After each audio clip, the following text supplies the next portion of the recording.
はいどうも皆さんこんにちは。今回は明治初期の外交についてお話ししていきます。今回の動画はいつもより視点が広がって東アジアという視点でのお話です。当時の日本が東アジアにどのような影響を与えたのか、そのような話をこの動画で確認していきましょう。まずは振り返りから始めます。江戸時代の日本は4つの口で国外とつながっていました。4つの口というのは長崎、対馬、薩摩、松前の4つです。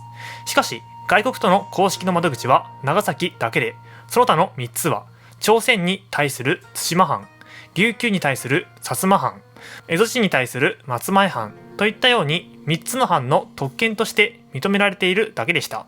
では視点を広げます。当時の東アジアで最も強大な国は清です。なのでこの時の東アジアは中国を中心として運営されていました。皆さんは朝貢という言葉を覚えているでしょうか。朝貢というのは貢ぎ物を持って挨拶に行くことです。中国の人たちは中国は世界の中心であり他の国より優れていると考えており、周りの国が中国に朝貢してきたら代わりに冊封、つまり部下だと認めて貿易を許すということをしていたのです。この頃の朝鮮や琉球は中国に朝貢しており、これらの国の間には儀礼的な主従関係が出来上がっていました。そんな東アジアに変化が訪れます。全く違う考えを持った西洋の人々がやってきたのです。東アジアが朝貢体制なら西洋は条約体制と言えるでしょう。彼らはそれぞれの国で条約を結び、条約による取り決めで貿易や政治を行っていました。こうして西洋の考えを持ち込まれた東アジアでは、もともとあった朝貢体制と新しく入ってきた条約体制がせめぎ合っていくことになるのです。ではこの頃の日本はどのような動きをしたかというと、朝貢体制から条約体制に考え方を移行させました。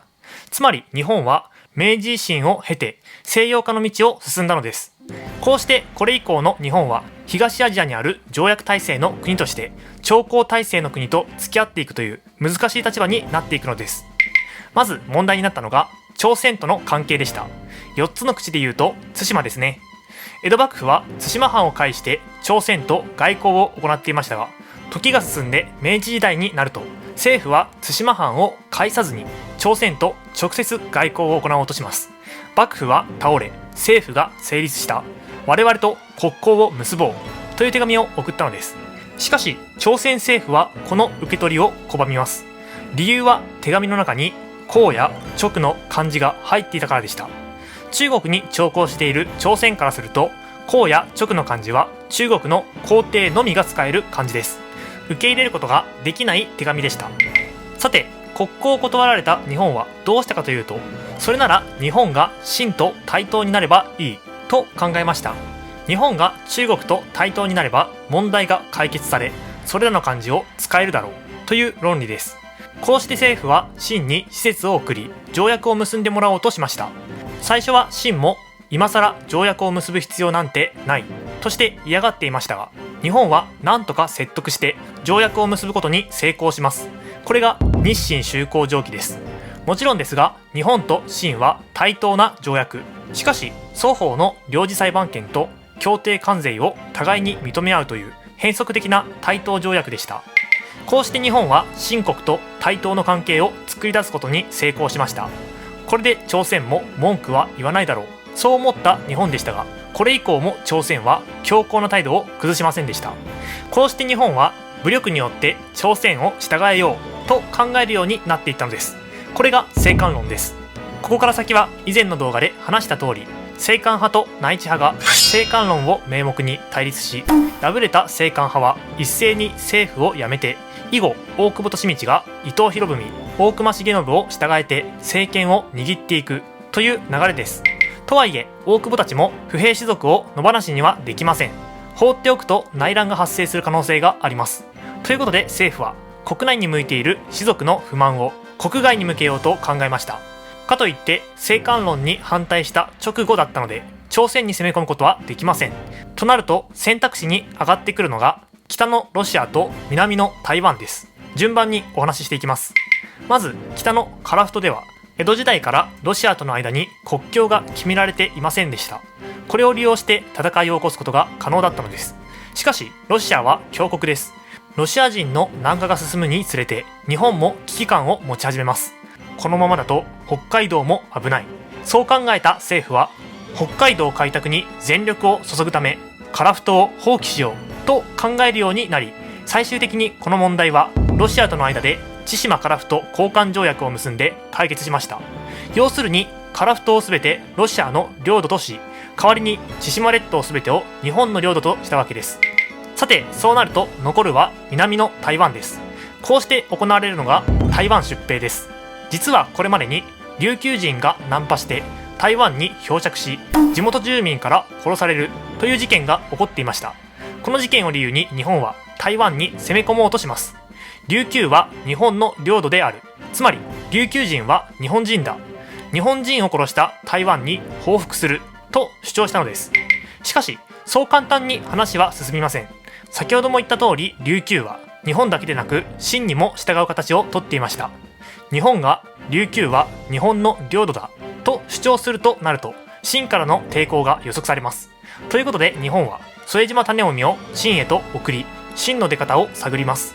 あなたの国の領土である台湾で琉球人が殺されたと言って謝罪と賠償を要求したのです。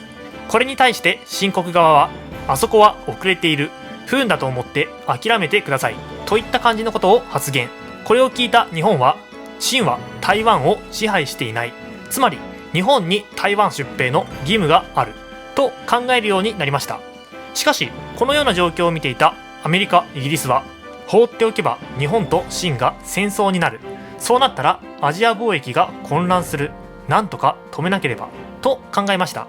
こうしてアメリカとイギリスが干渉を開始、我々はどちらにも味方しないと宣言したのです。これを聞いた日本は仕方がないので出兵中止を決定。しかしすでに一部の部隊は出発していました。こうしてなし崩し的に台湾出兵が実行され、台湾で戦いが起こります。戦いそのものは短期間で終結しましたが、日本軍はその後も居座り続けたので、清国は主権の侵害であるとして日本に抗議していくのでした。こうして台湾問題は日清問題へと発展したのです。もはや日清の戦争は避けられない、そのような状況になってしまいましたが、住んでのところで戦争は回避されます。イギリスの仲裁が入ったのです。この頃のイギリスはロシアと対立していたので、日本を仲間にしてロシアを牽制しようと考えたのでした。こうしてイギリスの圧力を受けた清は賠償金50万両を日本に払い、日本の台湾出兵を義挙として認めます。対して日本は台湾から撤兵することでようやく騒動は収まりました。こうして日清の関係を一段落つけた日本は停滞していた日朝関係に取り掛かります。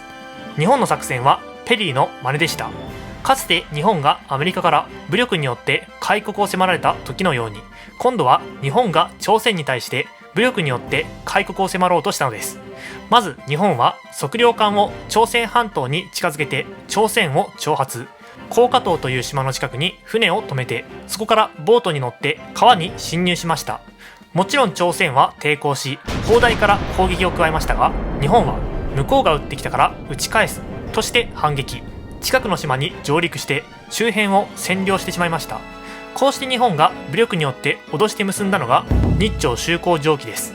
この日朝修好条規は日本が西洋と結んだ不平等条約よりさらに不平等な内容という徹底的な不平等条約でした。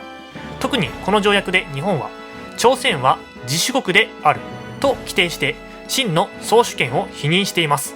つまり日本は朝貢体制を否定して条約体制を肯定しようとしたのです。こうして日清間、そして日朝間の対立は深まっていくのでした。